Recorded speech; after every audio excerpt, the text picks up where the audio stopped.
Cocktail train.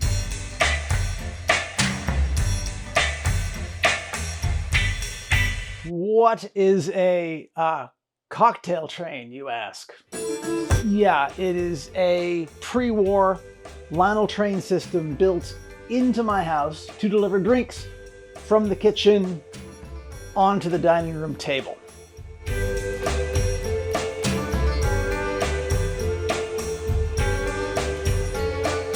I checked, started work on this a year and 3 months ago. Lost some serious project steam on this one for about a year. The exciting news is that this week I will wrap it up. Done, done, done.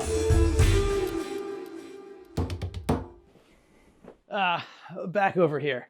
Step one is to rebuild the cart that carries the drinks. The last video from a year ago ended with a cup of coffee being actually delivered on the system. What you can't see in that footage is the fact that this cart wobbled the entire way down the track and spilled coffee all over the place. At first I thought it was the track. I looked at the track. It's really level and flat. So I'm quite convinced it's because the connection between the trucks and the flatbed are all over the place, loose. My cunning plan is to build some skateboard bearings into this thing so that the trucks rotate in a non-wobbly fashion. That'll do it. I have to do it without raising this up at all. Actually, I wouldn't mind lowering it as much as I can. Clearance of my drink glasses along this route is tight. Certainly can't go up anymore. Perfect.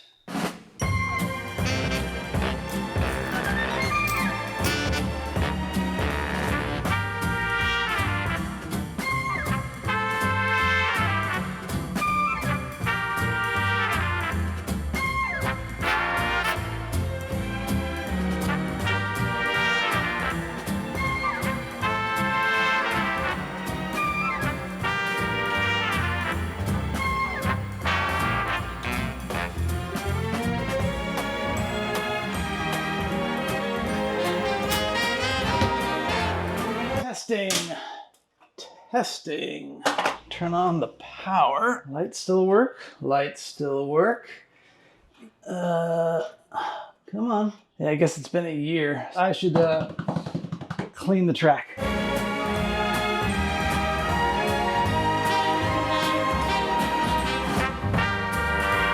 Truth be told, I threw this together a year ago for that first test without doing any cleaning of this old engine or the track, so it's no wonder. Let's hope everything works better after this. Oh, works like a champ. Cleaning the ancient track should have been the first thing I did last year.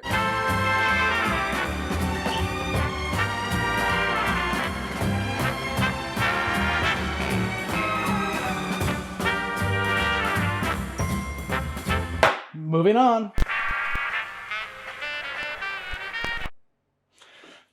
A little story. When I first conceived of this whole thing, my number one concern, such a significant concern, I wondered if I could even pull this off, involved successfully providing power to the entire track so that an engine could reliably travel from one end to the other. Like a lot of people, as a kid, I experienced an electric train that gave nothing but trouble. And because of my lack of detailed knowledge about this whole business, I thought it was practically a deal breaker to have a dead end on this section and this section connecting to a drawbridge. How on earth could reliable power get out there? I thought I would need a battery-powered train, but then I went down the route of wiring this all up, but seriously overcompensating for what I thought would be a problem and running power to about every other track section. And what today was supposed to be about was going to be to create an electrical connection between drawbridge and trestle. I was imagining some sort of brass cone with a brass rod that slid into the cone, kind of like an airplane refueling rig, and then the wired connection I would bring out to several sections on here. But before I started that entire, at least day-long project, I thought I'd continue cleaning the track. And then I took a minute to make more robust connection pins between the trestle and the bridge. And, please hold,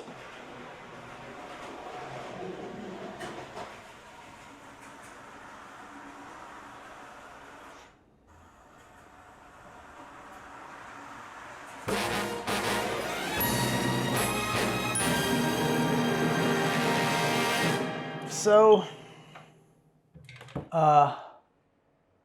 next. In addition to spilling all the coffee in the fraudulent test run, I also have some clearance problems. There's one, and here's the second one. That's the counterweight on the back of the bridge, low by 1/8 of an inch. And it's gonna be really hard to alter because I can't remove this anymore. I have it all wired up.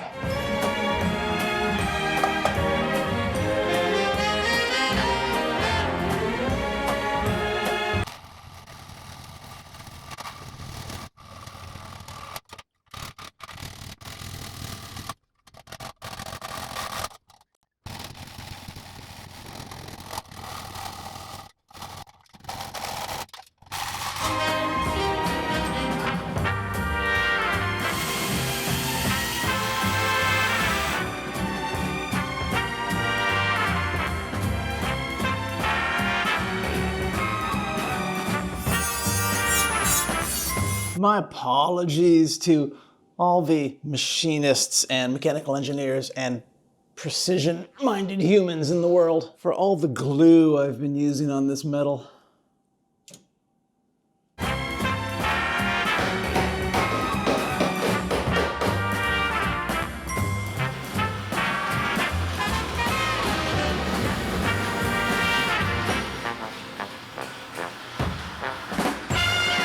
Clearances are cleared, so Cinodrome. A slightly odd little place where I suggest you get out there and further support the human endeavor versus the corporate machine agenda. They get plenty of resources and attention. They don't need our help. Phil makes things. Wonderful channel. He designs things. He builds things. He makes nice little films about it. Top shelf in lots of ways. He's been at it for 9 years. He has 3.46 thousand subscribers. He's apparently a sane person and makes about 1 video a month, which the algorithmic torture device doesn't love. But that doesn't seem terribly fair to me. I therefore propose the following. This video you're watching now, this video of mine, not Phil's, will likely get about 12,000 views. About 56% of you folks will still be around at this point in the video. That makes 6,720 people. Once you're done here, if you go down to the video description and click on the link to his video, and while you're there, subscribe, if 23% of you do that, we could take him to 5,000 subscribers over the next 2 weeks. Wouldn't that be great? Come on, do it. Do it, do it, do it, do it. I'll report back next time. Thanks, everybody.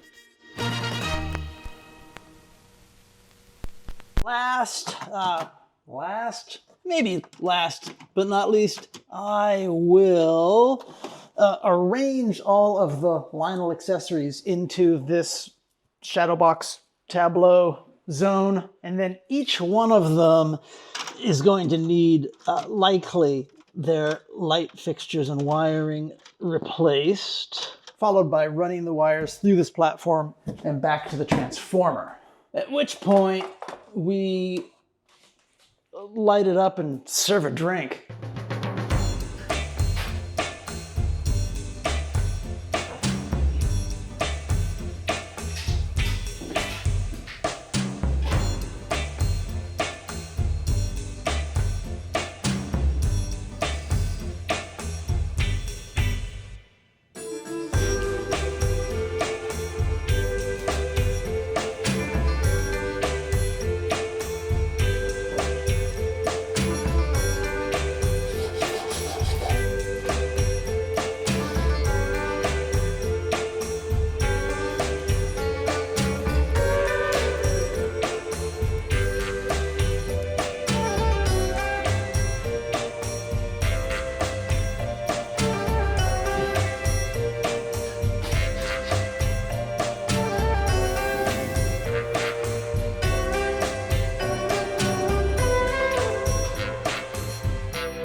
drink mixing public service announcement.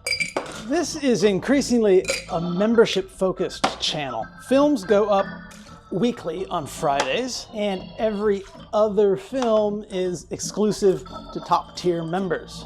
If membership is of interest, links can be found in this video's description to both Patreon and YouTube memberships. Thanks to all my members, big thanks to long-standing members in the balcony, and big thanks to everyone in the box seats hanging out on the chalkboard of fame. Also, under the heading of channel support, a link can also be found below to the Cinemart for all your Cinodrome shopping needs. And as of today, new item, cocktail train t-shirt, now available. Here we go. Hold up, not done. Last but not least, this schematic, which is lovely, and I drew it up in January of 2025 to figure out how all this works. It can go away.